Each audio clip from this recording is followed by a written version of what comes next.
على أهل البدع والأهواء، أهل البدع العقائدية وأهل البدع السياسية. نقول بيننا وبينكم السلف، بيننا وبينكم الكتب، كان فيقول البدع بيننا وبينكم. بسم الله الرحمن الرحيم. الحمد لله الذي أرسل رسوله بالهدى ودين الحق ليظهره على الدين كله وكفى بالله شهيدا. أشهد أن لا إله إلا الله وحده لا شريك له إقرارا به وتوحيدا، وأشهد أن محمدا عبده ورسوله صلى الله عليه وعلى آله وسلم تسليما مزيدا لا نبي بعده. Ikhwani fid din wa akhwati fillah, a'azzani wa azzakumullah, barakallahu fikum. Sebelum kita melanjutkan, yang terakhir kita ambil adalah pembahasan seputar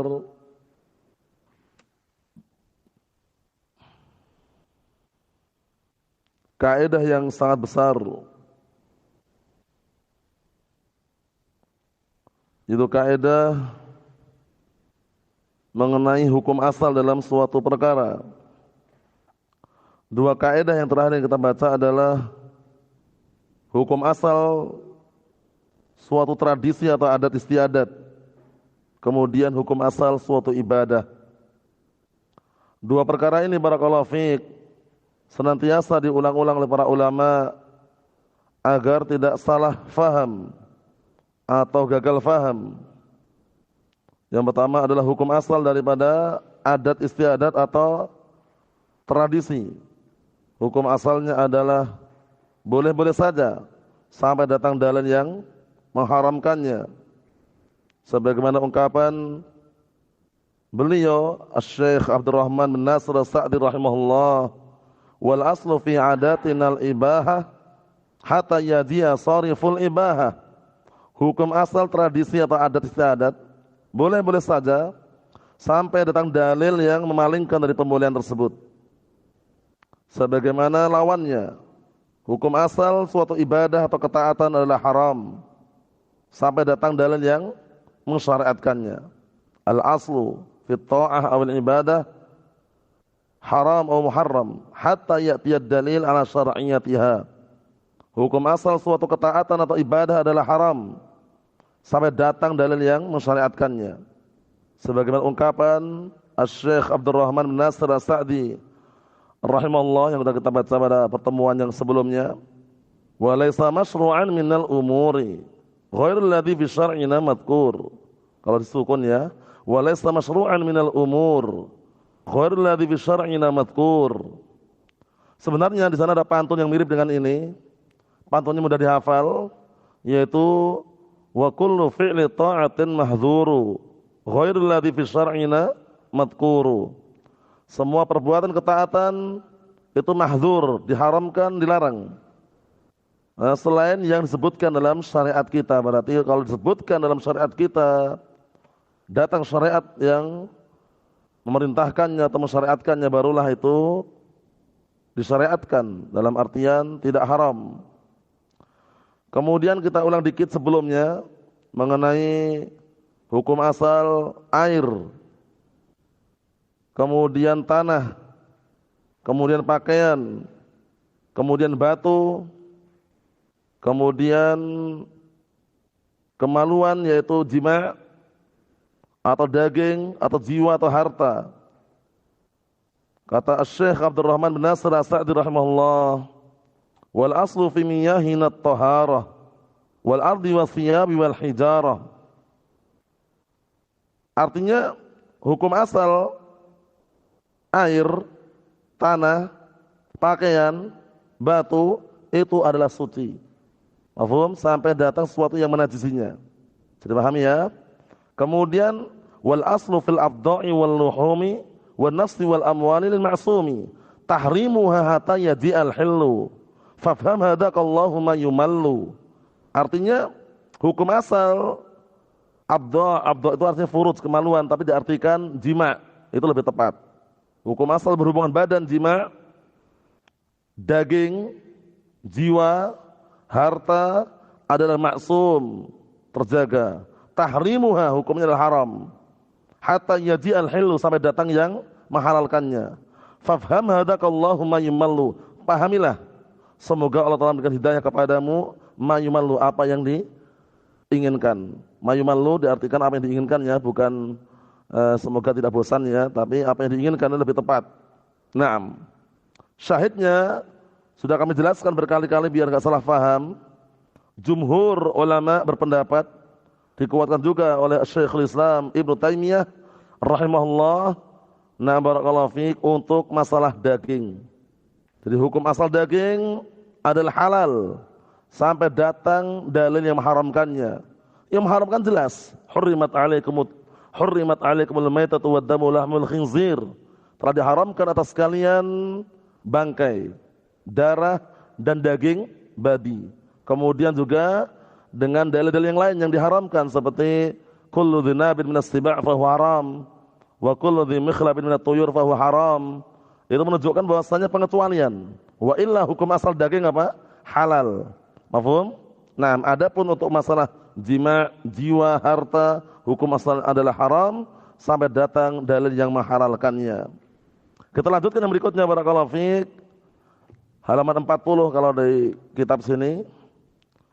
Kita sekarang akan bahas seputar wasail, maqasid, zawaid. Jadi ada 3 poin yang perlu kita perhatikan nanti. Wasail, maqasid, zawaid. Wasail itu sarana atau perantara yang menghantarkan kepada suatu perbuatan. Maqasid tujuan. Zawaid penyempurna. Paham? Kita baca pantunnya halaman 40 itu. Qala Asy-Syaikh Abdurrahman bin Nasir As-Sa'di rahimahullah, wasailul umuri kal maqasidi wahkum bihadzal hukmi lizawaidi. Ini nanti kaidah yang sering antum dengar, al wasail laha ahkamul maqasid. Al wasail laha ahkamul maqasid. Artinya apa? Artinya semua sarana, semua perantara itu memiliki hukum seperti tujuannya. Paham? Contohnya tujuan antum sholat maghrib, wajib enggak? Wajib. Antum harus menempuh sarana jalan kaki dari rumah ke masjid. Jalan kaki dari rumah ke masjid hukumnya wajib. Karena apa? Karena untuk tujuan yang wajib, yaitu sholat maghrib. Mafhum? Itu diterapkan pada apa? Kaidah ini. Al-wasail laha ahkamul maqasid. Semua sarana, semua perantara itu memiliki hukum seperti tujuannya. Kalau tujuannya wajib, maka sarana yang menghantarkan kepada perkara yang wajib. Mafhum? Kalau tujuannya sunnah, maka semua sarana yang menghantarkan kepada perkara sunnah hukumnya sunnah. Bisa dipahami? Na'am barakallahu fiik. Contohnya antum barakallahu fiik ingin sholat sunnah duha ke masjid misalkan. Atau jalan kaki dari rumah ke masjid untuk melakukan sholat sunnah duha, hukumnya apa? Sunnah. Paham? Tergantung tujuannya. Nah, inilah kaidah yang diselewengkan oleh orang hizbiyun, ahlu bid'ah wad dhalal, yang mereka mengatakan apa, barakallahu fiik, nah, membikin yayasan, parlemen, lembaga, organisasi itu diperbolehkan karena sebagai sarana untuk apa? Agar dakwah salafiyah tersebar dan juga diterima di masyarakat. Agar dakwah salafiyah terlindungi, kata mereka. Nah, kaidahnya apa? Al-wasail akal maqasid. Sarana perantara memiliki hukum tujuan. Tujuannya bagus kan? Tujuannya bagus, tujuannya baik, ya enggak? Tersebar dakwah salafiyah ke seluruh dunia. Kemudian dakwah salafiyah diterima di masyarakat. Dakwah salafiyah terlindungi. Kata mereka, sarananya apa? Bikin yayasan. Sarananya apa? Nah, barakallahu fiik, berdakwah dengan televisi. Kita katakan, kalau ingin menempuh sesuatu yang syar'i, yang baik, pastikan sarananya juga baik dan syar'i. Nanti disebutkan halaman 41 di situ. Nah, barakallahu fiik, idza kana maqsaduhu jayyidan walakin wasilatuhu muharramah, hadza la yajuz. Penting ini. Halaman 41 bagian atas itu, Anda lihat itu. Kalau seandainya tujuannya bagus, baik, tapi sarananya haram, enggak boleh. Tujuannya bagus enggak? Dakwah salafiyah tersebar ke seluruh dunia. Bagus enggak tujuannya? Bagus. Tapi sarananya dengan cara bikin yayasan. Harus nah, barakallahu fiik, akhirnya apa? Membikin yayasan harus apa? Harus memiliki aturan-aturan Undang-Undang Dasar Republik Indonesia. Iya kan? Mana ada yayasan di Indonesia dibangun di atas Al-Quran Sunnah? Gak ada. Faham? Kemudian harus apa? Tasawul. Minta-minta mengemis atas nama dakwah. Paham ya? Nah, barakallahu fiik, minta sana, minta sini, open donasi, penggalangan dana. Caranya apa? Haram. Wasilahnya haram. Paham ya? Untuk mencapai tujuan yang mulia, yang bagus, dengan cara atau sarana wasilah yang haram, gak diperbolehkan. Mafhum? Nah, barakallahu fiik. Kemudian pengennya agar dakwah salafiyah tersebar ke seluruh dunia, akhirnya mereka menggunakan wasilah atau sarana apa? Gabal makhluk nyawa, televisi atau yang semisalnya. Sarananya haram, menampilkan gabal makhluk nyawa, iya enggak? Sedangkan larangan dan juga ancaman bagi para penggabal makhluk nyawa banyak sekali. La'anallahu al-musawwirin yaumal qiyamah. Allah Ta'ala melaknat para penggambar makhluk nyawa di hari kiamat kelak. Kemudian juga ancaman yang lainnya, inna asyaddan nasi 'adzaban yaumal qiyamah al-musawwirun. Sesungguhnya yang paling dahsyat adabnya nanti di hari kiamat adalah para penggambar makhluk nyawa. Kemudian ilahnya kenapa diharamkan barakallahu fi? Karena menandingi ciptaan Allah Subhanahu wa taala. Menyerupai ciptaan Allah Subhanahu wa taala. Menyerupai dengan pena, pensil, gambar, itu aja enggak boleh, apalagi persis. Sama persis dengan kamera atau video, tambah parah lagi. Larinya ke situ. Nah, barakallahu fiik. Jadi menandingi dengan cara yang mirip saja, enggak sama, itu aja dilarang, apalagi dengan alat canggih. Video, kamera, tambah sama persis. Hati-hati barakallahu fiik. Dakwah salafiyah, dakwah Ahlussunnah wal Jamaah tersebar ke seluruh dunia.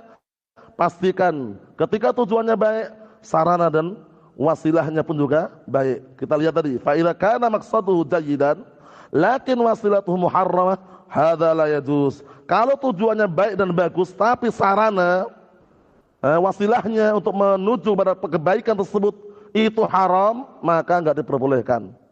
Mafhum? Ingat-ingat perkataan Syekh Muqbil bin Hatil Wadi'i rahimahullah dalam kitab Damul Mas'alah, kata beliau, jam'ut tabarru'at laisat min simati ahli sunnah. Mengumpulkan dana, penggalangan dana, open donasi bukan termasuk ciri khas Ahlus Sunnah wal Jamaah. Ahlus Sunnah bergerak, berdakwah semampunya. Enggak usah banyak gaya, kemudian dakwah salafiyah harus dipayungi dengan yayasan. Yayasan bukan payung dakwah. Yang mengayomi, memayungi dakwah, melindungi adalah Allah Subhanahu wa taala. Banyak kan dakwah salafiyah yang bernaung di bawah yayasan, ternyata apa? Digerebek juga oleh orang sufiyah, diganggu juga oleh orang-orang apa? Orang-orang barakat kuburiyun. Karena apa? Pelindung dakwah hanya Allah Subhanahu wa taala. Nah, dan jangan punya pemikiran bahwasanya dakwah salafiyah, ma'had Ahlussunnah wal Jamaah enggak bisa tegak tanpa yayasan. Itu juga pemikiran yang keliru. Pemikiran yang keliru, pemikiran dangkal. Karena banyak pondok Ahlussunnah dibangun tanpa yayasan, dibangun tanpa organisasi, dibangun tanpa parlemen wala lembaga, berjalan lancar. Karena murni ketika membangun dakwah tersebut, membangun barakallahu fiik, markis tersebut karena Allah Subhanahu wa taala. Jalan. Ingat-ingat ya. Kaidah yang sekarang kita bahas adalah al-wasail laha ahkamul maqasid. Semua sarana, semua fasilitas, semua perantara itu memiliki hukum tujuan. Seperti tujuannya. Tujuannya haram, sarananya pun juga haram. Tujuannya wajib, sarananya pun juga wajib. Tujuannya sunnah, mustahab, maka sarananya pun juga mustahab. Contoh yang lain. Barakallahu fiik, ada orang jalan kaki dari rumahnya. Hukum asal jalan kaki apa hukum asalnya? Mubah. Tapi dia jalan kaki untuk mencuri. Tujuannya mencuri. Haram enggak mencuri? Haram. Maka jalan kaki dari rumah menuju lokasi pencurian untuk melakukan pencurian tadi itu haram. Karena tujuannya haram. Mafhum? Ayo na'am barakallahu fiik. Contoh yang lain. Orang barakallahu fiik pergi ke masjid dalam rangka salat maghrib, salat isya, salat duhur, salat asr atau salat subuh. Salat 5 waktu wajib enggak? Wajib. Berjalan kaki hukum asalnya mubah. Tapi karena untuk menghadiri suatu yang wajib, maka jalan kaki tadi hukumnya apa? Wajib ke masjid tadi. Paham? Nah, itu namanya apa? Namanya maqasid. Wasail, jalan kaki dari rumah ke masjid namanya wasail. Apa maqasidnya? Untuk melaksanakan salat 5 waktu. Zawaid. Nah, Zawaid tambahan. Apa tambahannya? Sebagaimana antum berangkat ke masjid dapat pahala, pulangnya pun dihitung pahala juga. Ya kan? Wa bikulli khutwatin tamshiha ila shalah shadaqah. Setiap langkah yang kamu langkahkan untuk salat sedekah. Pulangnya pun dihitung, itu zawaid, penyempurna. Karena antum punya rumah. Punya rumah pergi ke masjid untuk salat apa? 5 waktu. Pulang lagi enggak nanti kira-kira? Pulang lagi kan? Nah, pulangnya itu dihitung juga apa? Dengan apa? Ibadah. Zawaid namanya. Paham ya? Jadi zawaid maknanya apa sih? Zawaid berarti namanya mutammimat, penyempurna maknanya. Mafhum? Nah, makanya Syekh Abdurrahman Nasir As-Sa'di rahimahullah taala mengatakan wasailul umuri kal maqasidi wa hukum bihadzal hukmi lizawaidi. Ya, semua sarana-sarana atau semua perkara-perkara, nah barakallahu fiik, itu memiliki hukum seperti tujuannya. Maka hukumilah dengan hukum ini lizawaidi, untuk penyempurnanya juga sama. Sebagaimana berangkat ke masjid itu dihitung ibadah, paham ya? Dan wajib karena untuk melaksanakan salat wajib, pulangnya pun juga dihitung ibadah. Mafhum? Nah, babi kulli khutwatin tamshiha ila shalah shadaqah. Dan setiap langkah yang kau langkahkan untuk salat sedekah, pulangnya pun juga dihitung. Itu zawaid namanya. Namanya mutammimat, penyempurna. Mafhum? Na'am barakallahu fiik. Nah, kaidah yang ini al-wasail laha aqamul maqasid, ini bercabang. Ada cabang di bawahnya yang dikenal dengan apa? Ma la yatimul wajib illa bihi fahuwa wajib. Satu. Yang kedua, ma la tatimus sunnah illa bihi fahuwa sunnah. Apa? Ma la yatimus sunnah illa bihi fahuwa sunnah. Yang kedua, ma la yatimul makruh illa bihi fahuwa makruh. Yang berikutnya yang keempat, ma la yatimul haram illa bihi fahuwa haram. Ini empat cabang ini, nah berputar di bawah kaidah yang besar ini. Al-wasail laha ahkamul maqasid. Semua fasilitas sarana, perantara itu memiliki hukum sebagaimana tujuannya. Seperti tujuannya hukumnya. Sekarang gini, antum akan melakukan sunnah, yaitu apa? Bersiwakan. Tidak akan sempurna melaksanakan sunnah tersebut kecuali beli siwak. Maka beli siwak hukumnya apa? Sunnah. Ma la yatimus sunnah illa bihi fahuwa sunnah. Tidak akan sempurna amalan sunnah tersebut kecuali harus beli siwak. Maka beli siwak hukumnya apa? Sunnah. Bisa dipahami? Nah, sekarang antum sholat dalam keadaan suci, apa hukumnya? Wajib. Tidak akan sempurna kecuali wudu. Maka wudu hukumnya apa? Wajib. Kenapa? Ma la yatimul wajib illa bihi fahuwa wajib. Suatu kewajiban enggak akan sempurna kecuali dengan sesuatu tersebut. Maka sesuatu tadi hukumnya wajib. Mafhum? Sekarang kenapa para akhwat, para wanita, mereka menutup aurat mereka, bercadar, menutup wajah mereka dalam rangka untuk apa? Membendung fitnah, agar tidak memfitnah kaum lelaki. Sekarang para wanita kenapa kok diwajibkan pakai cadar? Kenapa enggak sunnah? Kenapa kita katakan wajib? Karena menutup pintu fitnah tidak akan sempurna kecuali menutup wajah. Maka menutup wajah hukumnya wajib. Itulah pendapat yang kuat. Walaupun ada yang berpendapat hukumnya sunnah, tapi yang kuat wajib hukumnya. Karena faktor atau sumber fitnah yang paling besar memfitnah kaum lelaki itu wajahnya. Paham ya? Wajah wanita. Jarang sekali laki terfitnah dengan apa? Kakinya. Terfitnah dengan apa? Ujung jarinya. Pasti wajahnya. Ngelihat wajah si fulanah atau alanah misalkan. Terfitnah dia. Makanya ma la yatimul wajib illa bihi fahuwa wajib. Membendung fitnah, menutup pintu fitnah tidak akan sempurna kecuali harus menutup wajah. Maka menutup wajah hukumnya wajib. Itulah pendapat yang kuat. Naam. Kemudian contoh yang lain, ma la yatimul makruh illa bihi fahuwa makruh. Contoh yang lain ini ada khilaf ya. Makan bawang putih atau makan bawang merah untuk ke masjid. Walaupun ada yang mengatakan haram, ada yang mengatakan makruh. Nah, antum barakallahu fiik untuk melakukan hal tersebut hukumnya makruh, membelinya pun juga makruh. Paham? Karena apa? Tujuannya untuk apa? Tujuannya untuk pergi ke masjid dalam kondisi dia membawa aroma atau bau bawang tadi itu. Mafhum? Nah, seperti itu. Jadi diperhatikan baik-baik. Satu kaidah yang besar, al-wasail laha aqamul maqasid, di bawahnya berputar 4 kaidah yang cabang. Apa kaidah yang cabang ini? Ma la yatimul wajib illa bihi fahuwa wajib. Yang pertama, yang kedua, ma la yatimus sunnah illa bihi fahuwa sunnah. Yang ketiga, ma la yatimul makruh illa bihi fahuwa makruh. Yang keempat, ma la yatimul haram illa bihi fahuwa haram. Sekarang minum khamr, haram enggak minum khamr? Haram. Nah, antum enggak akan sempurna melaksanakan perbuatan haram minum khamr kecuali beli. Berarti membeli khamr hukumnya haram. Bisa dipahami? Terterapkan padanya apa tadi? Ma la yatimul haram illa bihi fahuwa haram. Masya Allah. Jadi kaedahnya bermanfaat sekali nih ya. Wasailul umuri kal maqasidi wahkum bihadzal hukmi lizawaidi. Masya Allah.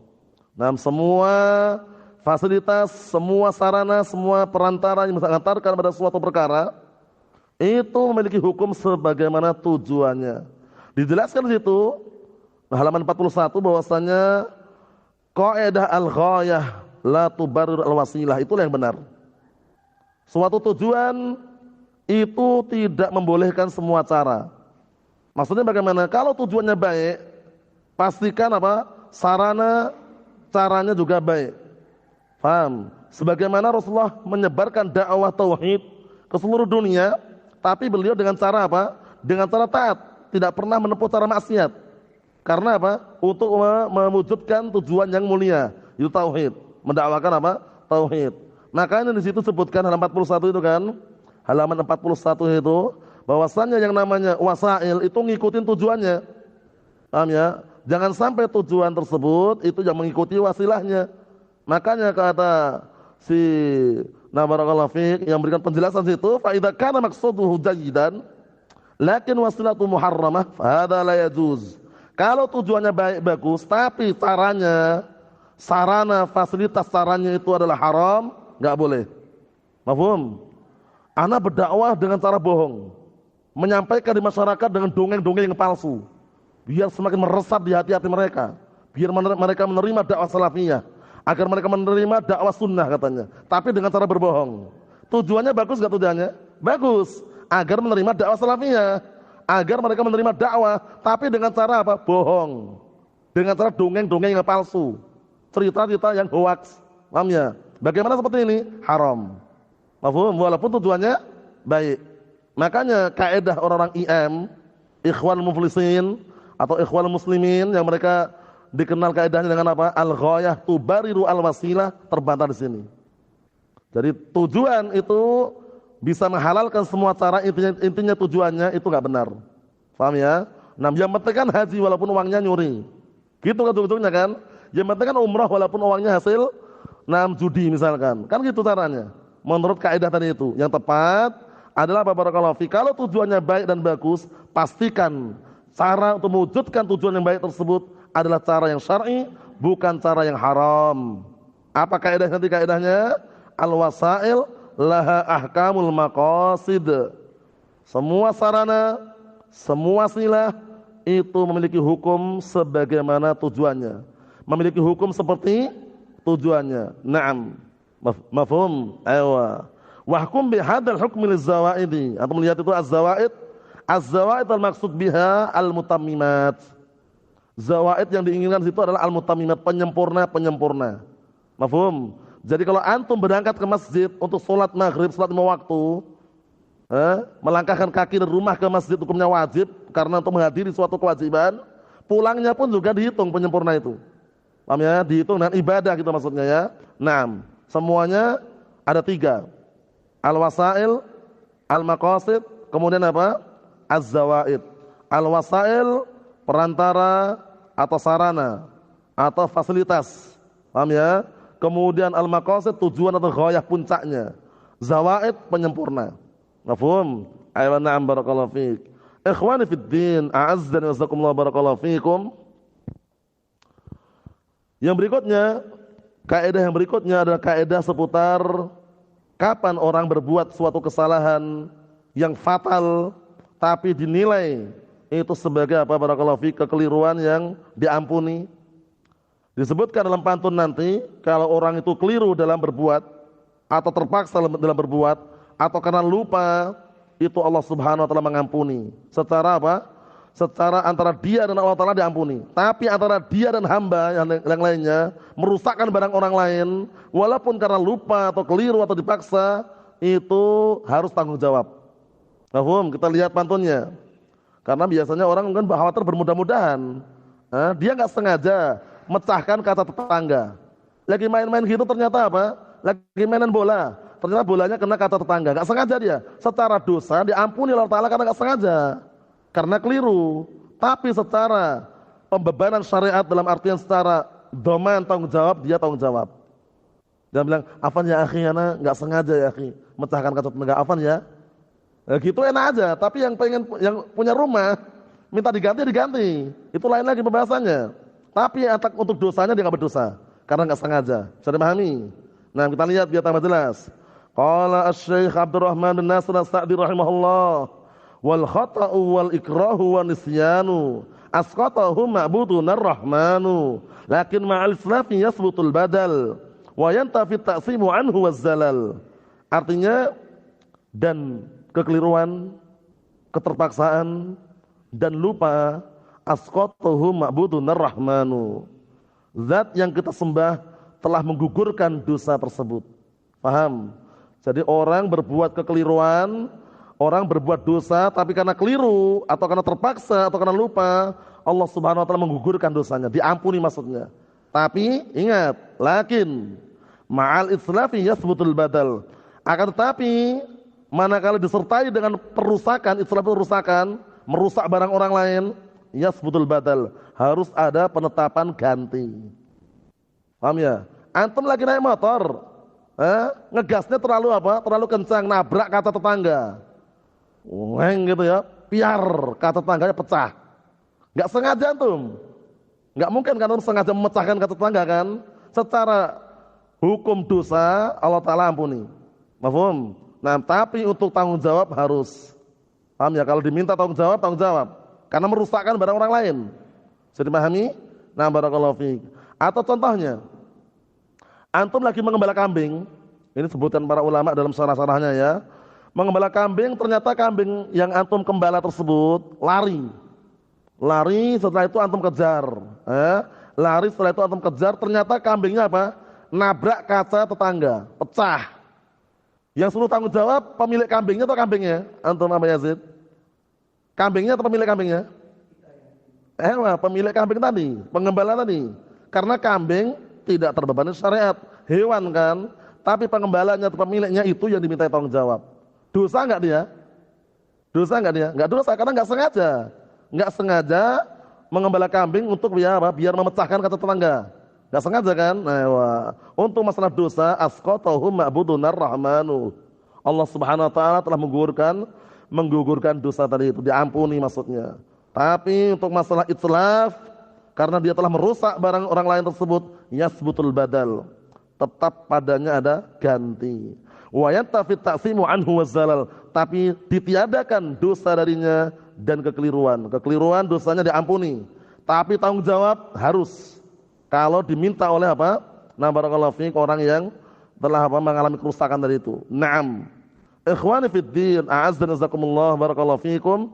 Di sini berarti kita ambil ada berapa perkara yang dinilai sebagai Nah, barakallahu fiik, suatu dosa diampuni di situ. Yang kita ambil di sini ada 3 kan? Al-khata' wal ikrah wan nisyan.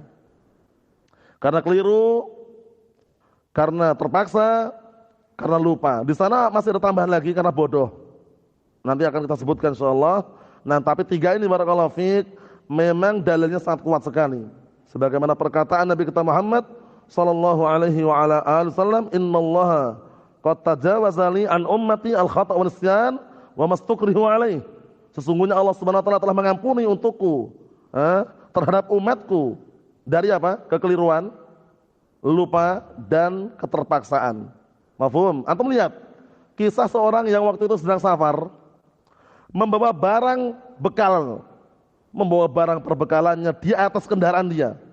Kendaraan waktu itu bukan mobil atau motor, bukan ya, hewan, mungkin onta atau kuda atau keledai, paham ya? Di atas tunggangannya itu penuh dengan perbekalan.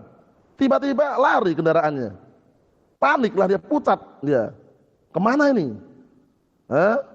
Kenapa? Karena semua perbekalannya ada di atas tunggangan tadi itu, paham ya? Lari, kemudian dia pasrah sudah, istirahat di bawah Nah, barakallahu fiik, naungan pohon. Maksudnya dia istirahat. Tiba-tiba kendaraan dia yang di atas tunggangan tadi itu ada makanannya, minumannya, perbekalannya, datang. Senang nggak kira-kira? senang. Karena begitu senangnya dia lupa, mengucapkannya itu keliru gitu loh. Dia keliru mengucapkannya, mengatakan Allahumma anta abdi ana rabbuk. Bayangkan itu. Akhta'a min syiddatil farah. Dia keliru karena sangat senang. Dia mengatakan, ya Allah, sesungguhnya engkau hambaku, aku Rabbmu. Terbalik enggak? Terbalik. Ini ucapan kekufuran ini. Tapi kenapa dimaafkan? Karena akhta'a min syiddatil farah. Dia keliru karena sangat senang. Paham ya? Saya begitu senang itu ya keliru.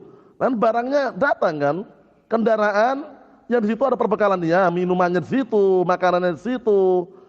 Semula hilang kan panik dia, pucat wajahnya kan, pening kepalanya kan, bingung dia. Ternyata datang, tiba-tiba datang, senang dia. Karena begitu senangnya dia keliru ucapannya, mengatakan Allahumma anta abdi ana rabbuk, terbalik. Ya Allah, engkau adalah hambaku, aku Rabbmu. Terbalik enggak? Terbalik. Tapi terbaliknya bukan sengaja. Akhta'a min syiddatil farah. Paham ya? Akhta'a min syiddatil farah. Keliru karena apa? Karena sangat senang sekali. Jadi pahami? Na'am, barakallahu fiik. Ikhwani fid din, a'azzani wa jazakumullah, barakallahu fiikum. Jadi kekeliruan, keterpaksaan, atau karena lupa, itu semuanya diampuni oleh Allah Subhanahu wa taala dalam hal apa? Dosa. Rabbana la tu'akhidna in nasina aw akhtana. Wahai Rabb kami, jangan engkau menghukum kami jika kami lupa atau kami keliru. Tapi untuk masalah itlaf, dia merusak barang orang lain, ada tanggung jawab, itu namanya doman. Itu perlu dikondisikan, jangan sampai keliru. Paham ya?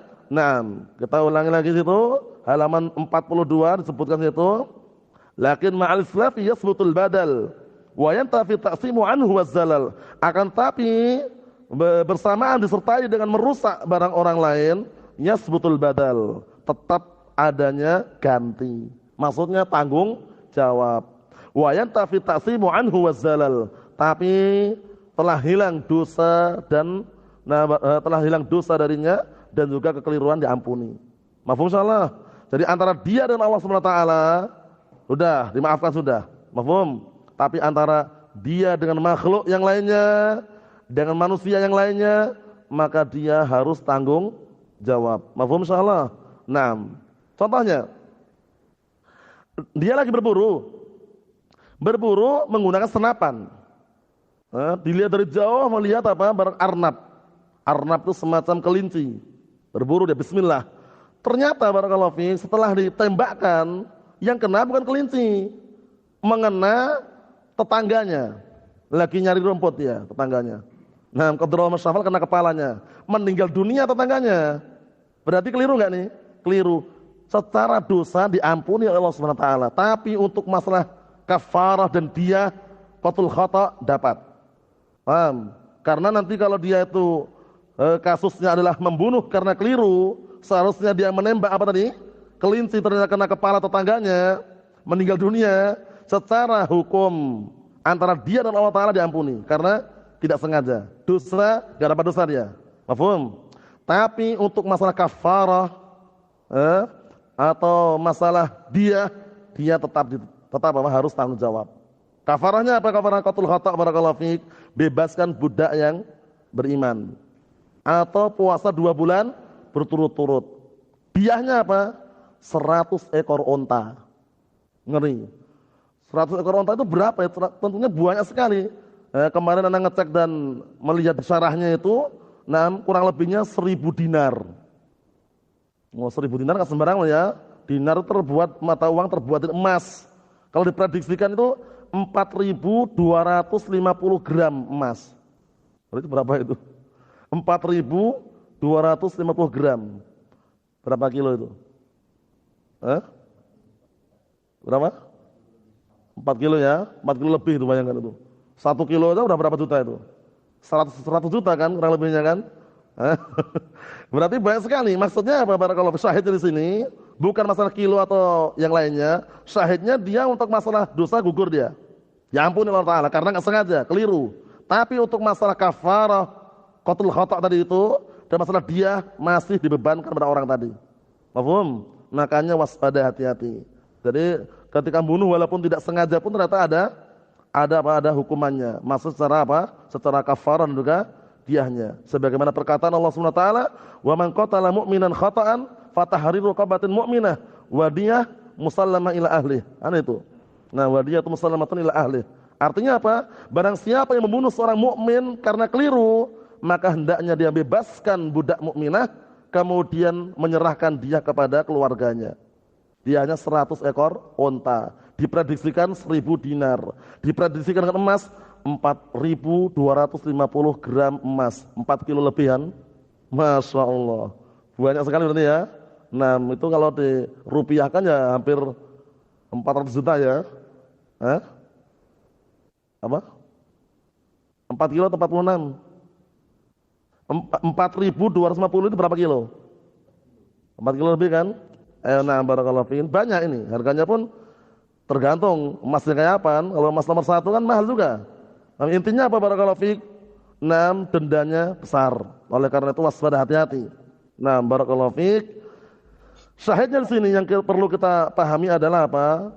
Kalau kita merusak barang orang lain, nah, tidak sengaja atau karena keliru atau karena lupa, dosa diampuni. Tapi tanggung jawab, na'am. Ngapum, antum pinjam motor gitu ya, dipakai gitu, ternyata apa? Nabrak tembok, hancurlah motornya. Antum kan nggak mungkin sengaja nabrak ke tembok, paham ya? Nah, itu karena ketidaksengajaan kan, mungkin karena keliru atau mungkin karena lupa seharusnya belok atau melurus misalkan, lupa kan? Nah, secara dosa antum diampuni, tapi tanggung jawab, na'am.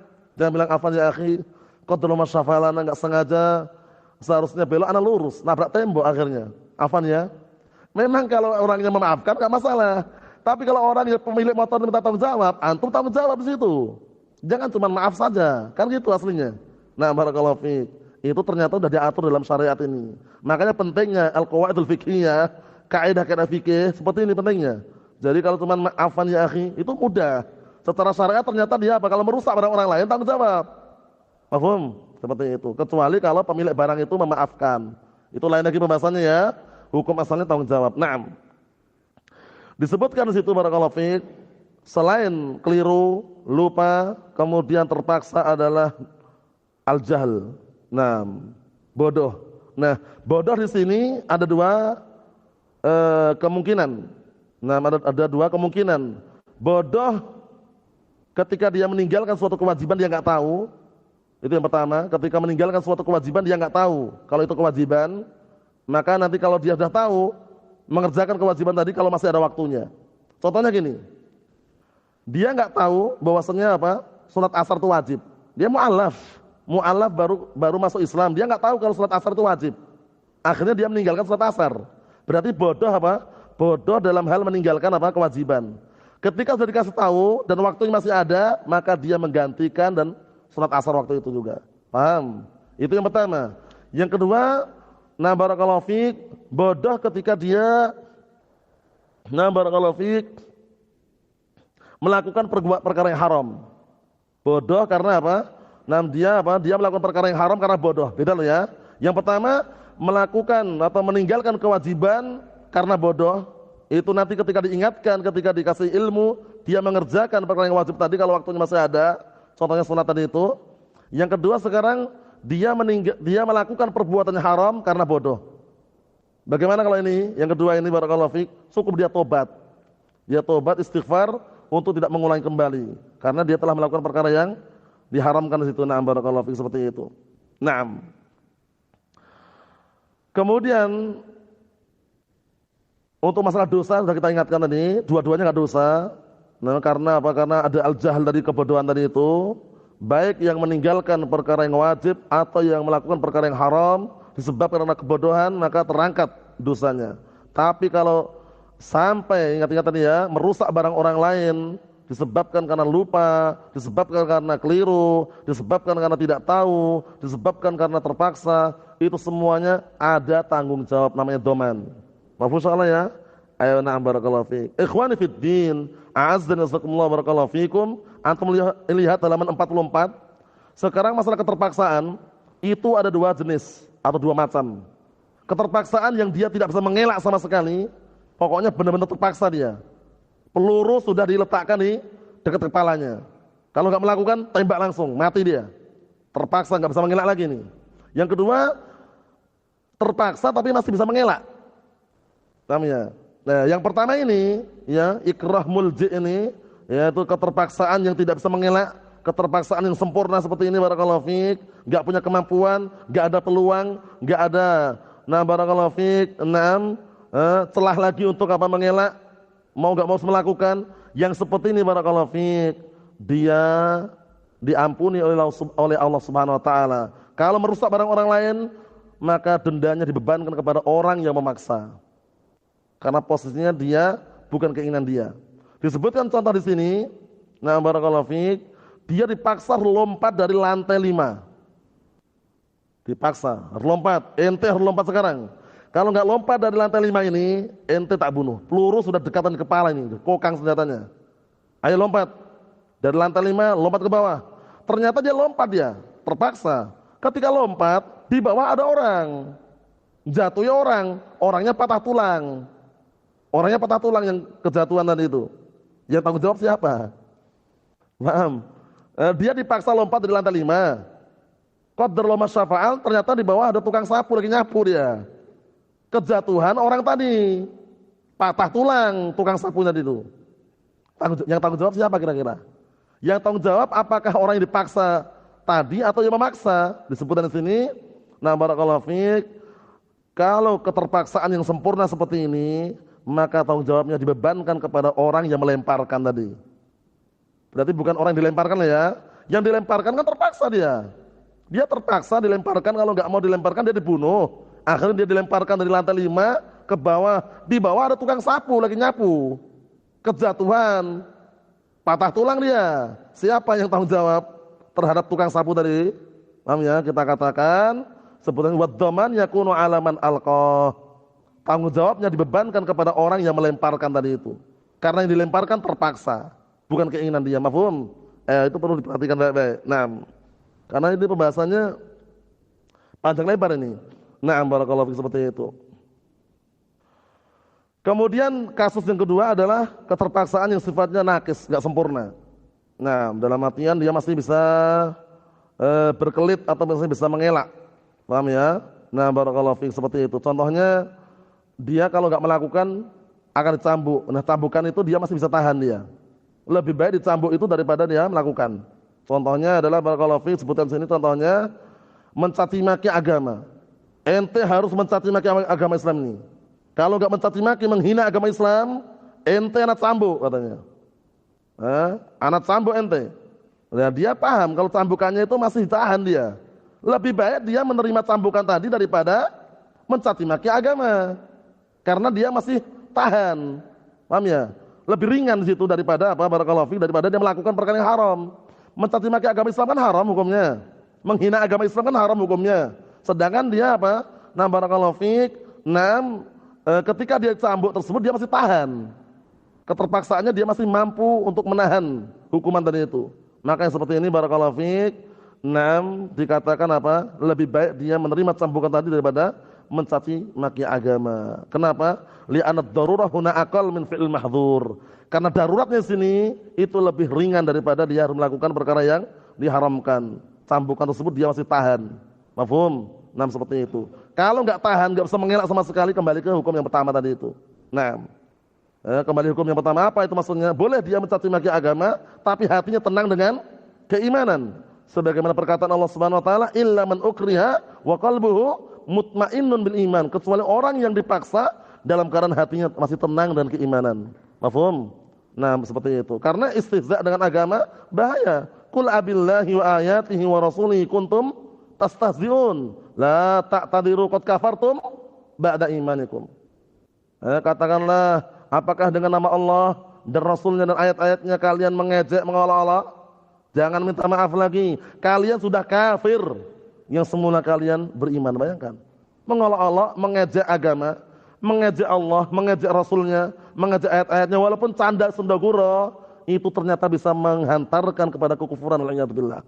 Nah, barakallahu fiik. Kan lafadznya awalnya kan innama kunna nakhudhu wa nal'ab. Kami cuma sendagura dan main-main.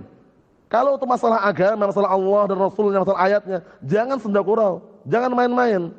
La ta'tadiru qad kafartum ba'da imanikum. Kata Allah SWT. Jangan minta maaf lagi, kalian udah kafir. Yang semula kalian beriman. Bayangkan. Awal mulanya apa? Innama kunna nakhudhu wa nal'ab. Kami cuman sendagura bermain-main. Allahul musta'an, hati-hati barakallahu fiik. Naam. Syahidnya di sini, kaidah ini harus benar-benar dipahami. Naam, jangan sampai keliru. Jangan sampai keliru untuk memahami keterpaksaan. Ada keterpaksaan yang sifatnya sempurna, enggak bisa mengelak, barakallahu fiik, enggak bisa mengelak, enggak ada celah lagi untuk dia mengelak, maka di situ dia ketika melakukan dan merusak barang orang lain, maka tanggung jawabnya dibebankan kepada yang memaksa. Paham? Tapi kalau posisinya dia masih bisa mengelak, masih bisa ada peluang untuk menghindar, barakallahu fiik, atau misalkan mampu untuk menahan hukuman atas keterpaksaan tersebut, lebih baik dia apa? Menahan hukuman, jangan sampai melakukan perkara yang diharamkan, yang itu apa? Lebih besar bahayanya. Naam. Ikhwani fi din, azza wa jalla, barakallahu fiikum. Kita ambil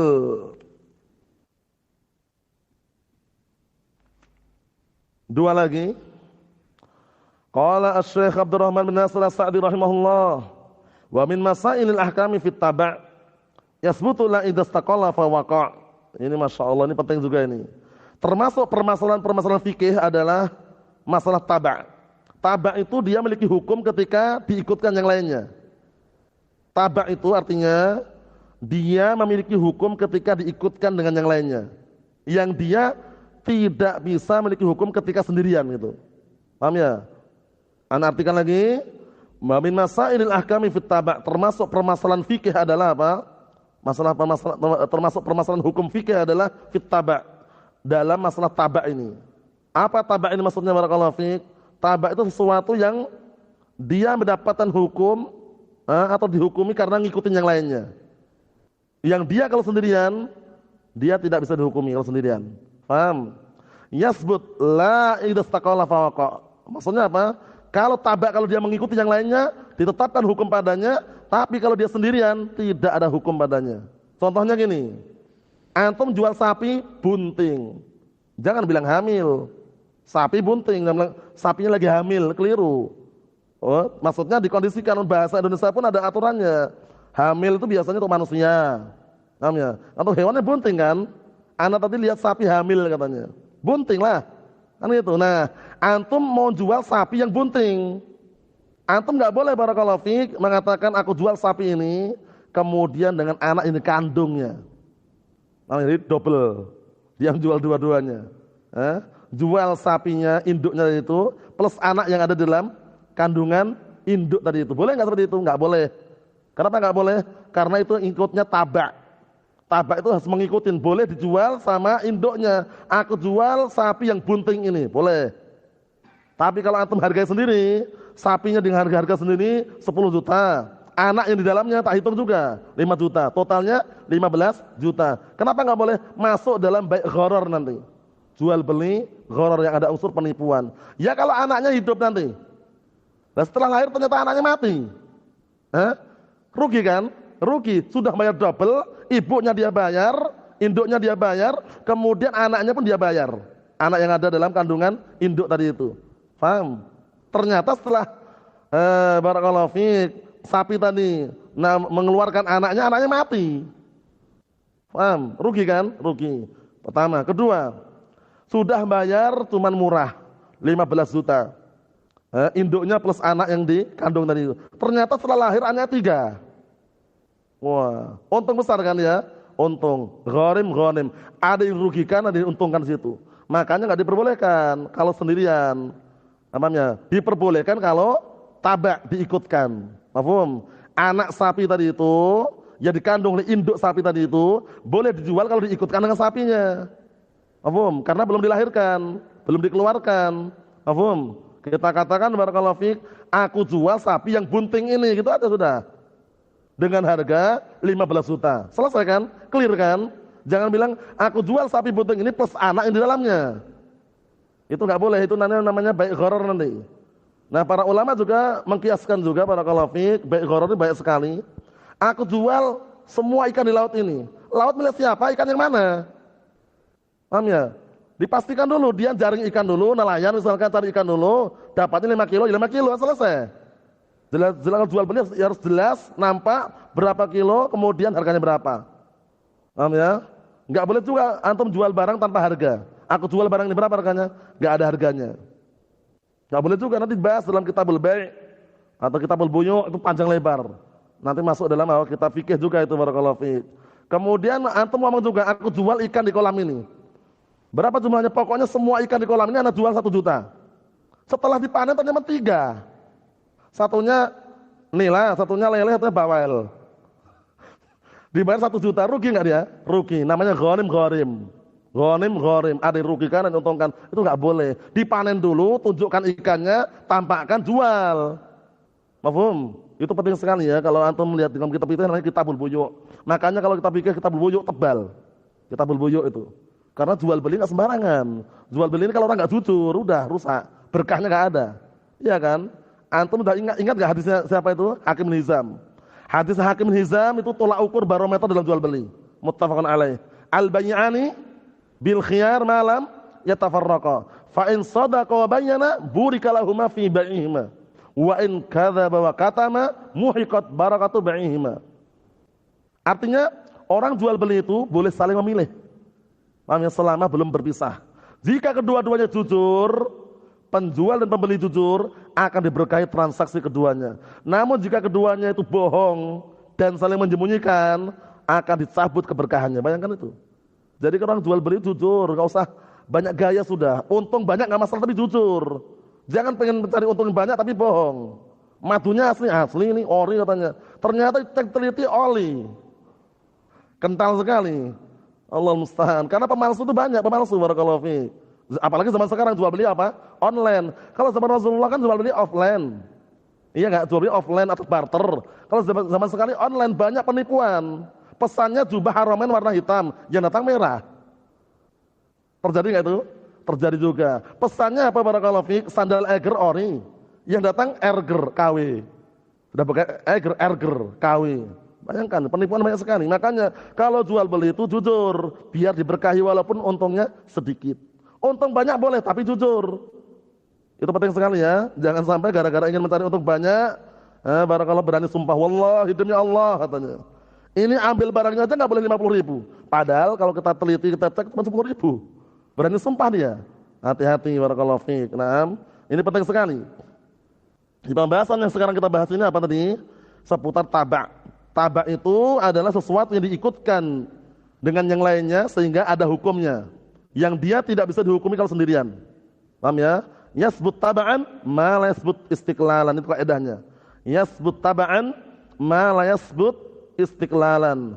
Tetapnya hukum pada sesuatu tersebut ketika mengikuti yang lainnya yang tidak tetap hukum padanya kalau sendirian. Mafhum? Ayo na'am barakallahu fiik. Ini penting sekali. Contohnya juga gini. Aku jual tanah 1 hektar ini beserta pohon sawitnya. Paham ya? Nah, kalau pohon sawitnya antum ikutkan dengan tanah tadi, di awal permulaan Anda jual tanah ini sama pohon sawitnya semuanya. Boleh. Ya, tapi kalau antum nilai dengan hutannya itu plus pohon sawitnya yang belum siap untuk dikonsumsi, akhirnya antum hitung juga di situ, per pohonnya antum hitung, atau buah yang belum saatnya dipanen, antum hitung, itu nanti tidak diperbolehkan. Kenapa? Karena itu tabaan, ngikutin tanahnya tadi itu. Kalau jual, aku jual tanah ini semuanya udah, sama pohon-pohonnya, itu bagus. Kecuali kalau pohonnya itu ada buahnya, buahnya siap dipanen. Paham ya? Nah, kurmanya siap dikonsumsi, sudah mulai memerah atau menguning, baru boleh. Paham ya? Nah, karena nanti ada pembahasan itu. Rasulullah melarang jual beli kurma yang belum nampak layak dipanen atau belum merah atau menguning. Paham ya? Nah, seperti itu. Jadi kalau misalkan jual langsung aja. Aku jual ladang ini, tanah ini beserta pohonnya di dalamnya. Itu boleh. Paham ya? Nah, jangan dinilai sendiri akhirnya apa? Double. Ternyata setelah beberapa lama ketika panen nggak ada nilainya. Paham ya? Itu nanti masuknya gharar juga. Dibahas ternyata ya. Nah, barakallahu fiik dibahas. Ada antum lihat contohnya itu, antum lihat sendiri halaman 45. Halaman 45. Kalau mau menjual tabaan, diikutkan dengan ladangnya, diikutkan dengan sawahnya. Nah, barakallahu fiik. Kalau dinilai sendiri, Caranya apa? Lihat sudah siap panen atau belum ini buah ini. Sudah layak untuk dipanen atau belum? Kalau udah layak baru dinilai nggak masalah. Paham ya? Karena nampak nanti berapa kilo, berapa harganya. Tapi kalau belum siap dipanen atau harga juga, aku jual ladang di sawah ini plus pohon mangga yang di situ. Atau plus mangganya di situ. Padahal mangganya belum tahu panennya berapa. Paham ya? Nah, tapi kalau menjual, aku jual semua sawah ini semuanya. Itu boleh. Tapi kalau aku jual sawah ini plus mangga yang di dalamnya. Mangganya belum apa? Siap dipanen. Itu nanti afatnya ada gharim ghanim.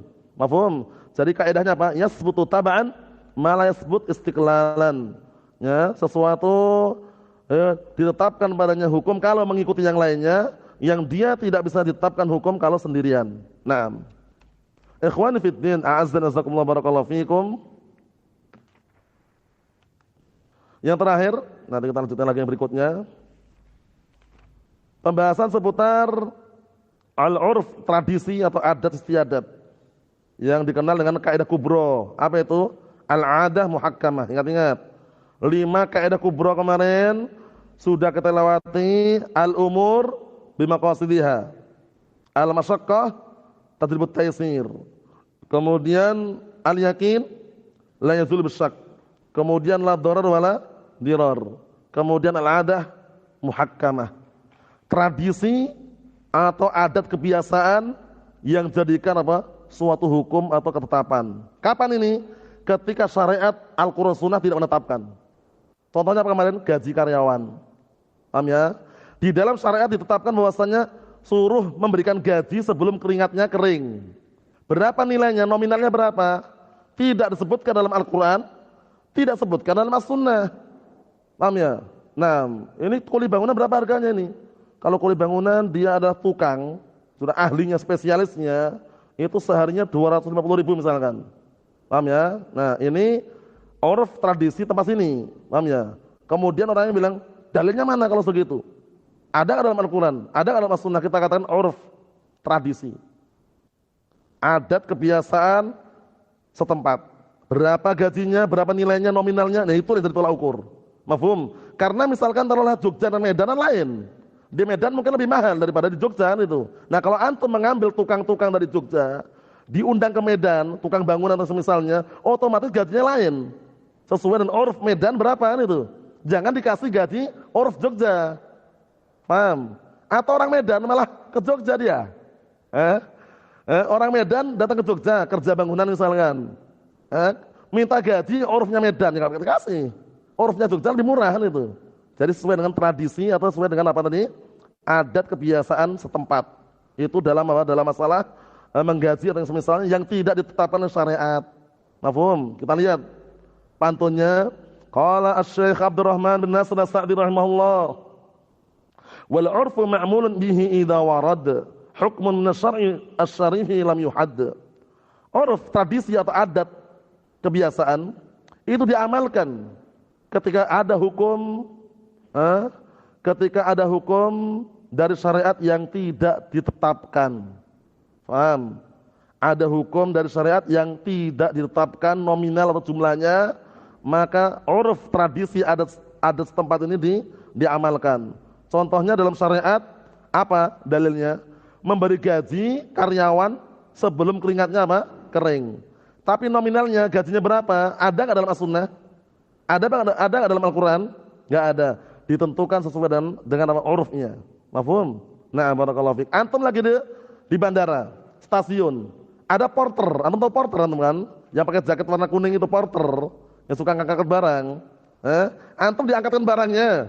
Barangnya banyak, 2 koper sama 2 kardus. Diangkatkan masuk ke kereta api, diangkatkan masuk ke dekat pesawat misalkan. Antum setelah sampai jazakumullah khairan. Jazakumullah khairan ya akhi, fadhal. Adatnya enggak seperti itu. Mereka itu jasa. Mereka itu jual jasa di situ.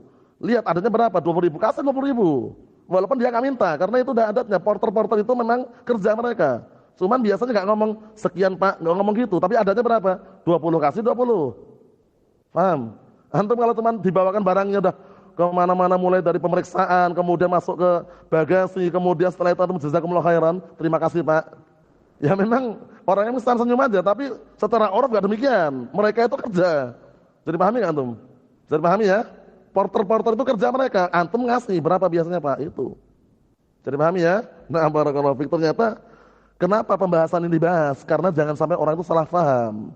Nah, menggaji karyawan sesuai dengan urufnya. Sesuai dengan nilai nominal yang ada di tempat tersebut. Nah, ini kaitannya masuk dalam pembahasan apa sih? Nafkah untuk istri juga. Nafkah untuk istri, nafkah untuk anak. Bagaimana? Apakah barakallahu fiik ketika kita punya istri ya, di Jawa kemudian kita mulai pindah hidup di Medan. Mulai hidup di Ambon. Harga makanan mana yang murah biasanya? Jawa dengan Ambon mana yang lebih murah? Di Jawa kan. Nah, ketika antum di Ambon misalkan memberikan gaji untuk istri ya jangan seperti di Jawa. Paham ya? Kalau di Jawa kan 2.000 dapat apa? Dapat bawang putih, bawang merah, cabai misalkan. Kalau di Ambon mungkin nggak dapat. Berarti sesuai dengan uruf. Urufnya berapa? Bisa dipahami? Nah, barakallahu fiik. Nanti dibahas itu.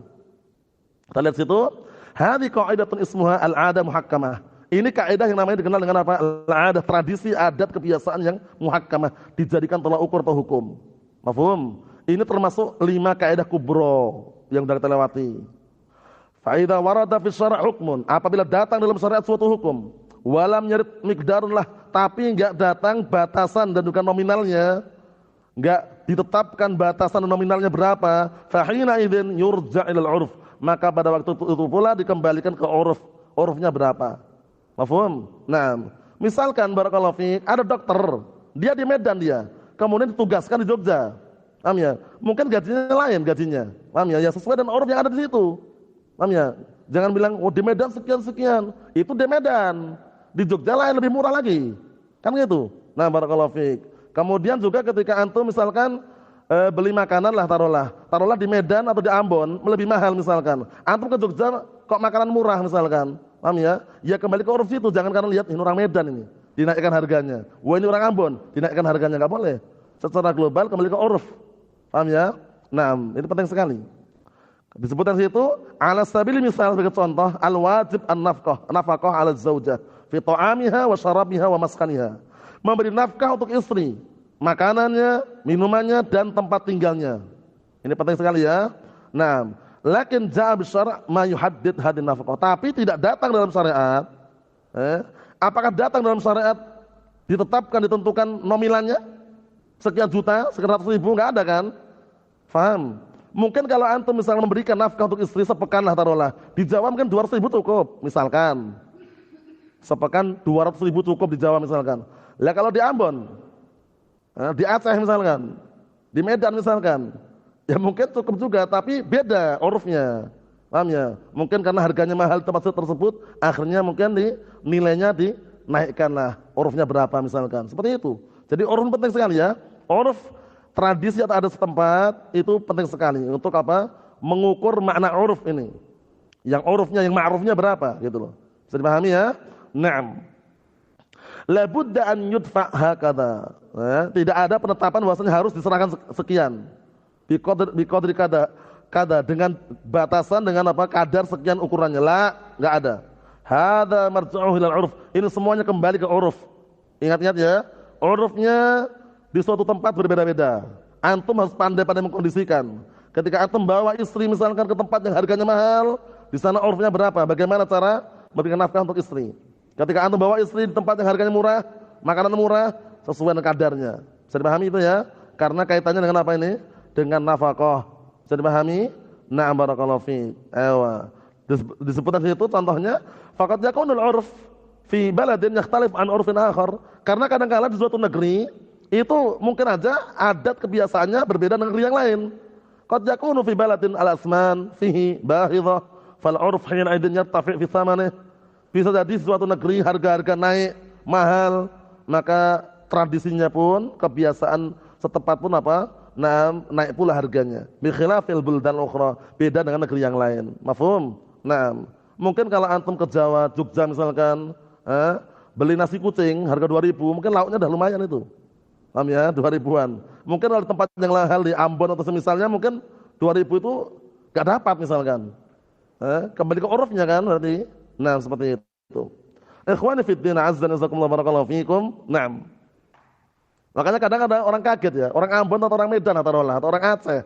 Itu kan tetap bisa dikatakan untuk masalah nominalnya gaji-gaji lebih besar kan. Datang ke Jogja dia. Nah, mentraktir 10 orang. Nah, membawa uang 100.000, itu masih sisa banyak. Karena apa? Satu orang cuma nasi kucing satu. Paham ya? Nah, satu nasi kucing 2.000 kan. Nah, barakallahu fik, maksudnya uruf ini penting sekali. Jangan sampai kita tidak paham uruf. Nah, kemudian dalilnya mana dalilnya? Banyak, di antaranya perkataan Allah SWT, wa 'alal mauludi lahu rizquhunna wa kiswatuhunna bil ma'ruf. Untuk anak yang dilahirkan, rezeki mereka, pakaian mereka pastikan diberikan dengan cara yang ma'ruf. Wa qala jalla wa ala, wa man kana faqiran falyakul bil ma'ruf. Kalau fakir maka hendaknya dia makan dengan cara yang ma'ruf, yang baik. Ma'ruf itu kembali ke uruf tadi itu. Wa qala jalla wa ala, wa 'ashiruhunna bil ma'ruf. Dan perkataan Allah SWT, pergaulilah mereka para istri dengan cara yang terbaik. Wa qala jalla wa ala walahunna mithlul ladzi 'alaihinna bil ma'ruf. Ma'ruf di sini berarti kembali uruf semuanya. Mafhum? Antum ketika bayar fidyah ngasih makan orang miskin, paham ya? Itu ternyata kembali ke uruf juga. Urufnya ketika antum ngasih makan ngasih makan keluarga, anak dan istri sampai kenyang dan itu dianggap uruf baik, maka kasihlah kepada orang yang barakallahu fiik, orang yang apa antum dibebankan bayar fidyah tadi itu dengan cara yang ma'ruf yang sama juga. Paham ya? Itu ukuran juga. Nah, kemudian contoh lagi biar tambah jelas. Ada orang nyewa rumah, ngontrak rumah atau nyewa rumah. Itu biasanya kalau kita nyewa rumah, yang bayar listrik siapa? Biasanya loh ya, ini kita enggak bicara yang di luar kebiasaan loh ya. Biasanya kalau antum nyewa rumah, nyewa kos-kosan, itu yang bayar listrik yang siapa? Yang nyewa kan? Nah, ternyata kisahnya ini barakallahu fiik. Ada orang nyewa rumah, paham ya? Akhir bulan seharusnya bayar apa? Listrik. Dia datang ke tuan rumahnya. Pak, ini kenapa nggak dibayar ini, Pak? Ternyata dia nggak tahu urufnya. Urufnya itu kalau orang nyewa rumah yang bayar listrik itu yang bayar yang nyewa. Dia malah datangi tuan rumahnya, suruh bayar listriknya. Ya nggak mau tuan rumahnya. Antum lihat halaman 46 itu, bagian tengah-tengah itu, istajam. Barakallahu istujira atau istajartu syuqqatan. Nah, artinya atau istajarta syuqqatan. Engkau mengontrak suatu kamar. Wal 'urf anna alladhi yusaddid faturah al-kahraba huwal mustajir. Nah, kalau istujira tadi kembali ke itu ya. Jadi ada kamar disewakan. Urufnya itu biasanya yang bayar apa? Yang bayar pulsa listrik itu mustajir yang menyewa. Summa lamma jita ala akhir syahr, kemudian ketika kau datang di akhir bulan, wa wajadta hadhil faturah mawjudah. Kamu datang dalam kondisi menjumpai apa? Menjumpai kertas harus dibayar itu ada. Nah, bukti pembayaran harus ada, maksudnya harus bayar sekian ada di situ. Jita biha ila sahibi hadhil imarah. Kamu datang kepada pemilik rumah tersebut. Qulta, kemudian kamu katakan, hadhil faturah saddidha. Ini pulsa listrik ini, beban ini kamu yang lunasin. Ngomong ke tuan rumahnya gitu. Paham ya? Yaqulu la. Tuan rumah harus mengatakan la, tidak. Al-mustajir huwa alladhi yusaddidha. Paham ya? Yang nyewalah yang dia bayar listrik tadi. Antara itu saddid, kamu yang harus bayar. Kamu yang harus lunasin. Kembali kepada uruf. Kembali ke uruf. Wallahu a'lam bissawab. Ini yang kita bahas untuk pertemuan kali ini. Adapun yang pembahasan berikutnya insyaallah kita bahas pada pertemuan selanjutnya nanti. Pembahasan yang tidak kalah serunya juga seputar apa? Man ta'ajjala syai'an qabla awanihi uqiba bihirmanih. Barang siapa yang terburu-buru untuk mendapatkan sesuatu sebelum waktunya maka akan dihukum dengan apa? Dengan diharamkan mendapatkan sesuatu tersebut. Seorang anak seharusnya dapat warisan dari bapaknya, tapi dia buru-buru melihat bapaknya kaya, bapaknya pulang dari masjid diracun, dibunuh oleh anaknya. Anaknya nggak dapat warisan, buru-buru dia, sabar dulu lah sampai bapaknya meninggal dunia baru dapat warisan. Dia nggak sabar dia, karena lihat bapaknya kaya raya, milioner, miliarder, paham ya, banyak uangnya, akhirnya apa? Pulang dari masjid diracun dia, katanya, Pak ini kopi Pak katanya. Ternyata racun tikus. Diminum bapaknya mati. Anaknya dapat warisan enggak? Anaknya dapat warisan enggak? Enggak dapat. Buru-buru dia. Man ta'ajjala syai'an qabla awanihi uqiba bihirmanih. Barang siapa yang terburu-buru ingin mendapatkan sesuatu sebelum waktunya, dia dihukum dengan apa? Diharamkan mendapatkan sesuatu tersebut. Mafhum? Nah, nanti kita bahas insyaallah taala. Nasallahu as-salamata wal afiyah walhamdulillahirabbil alamin.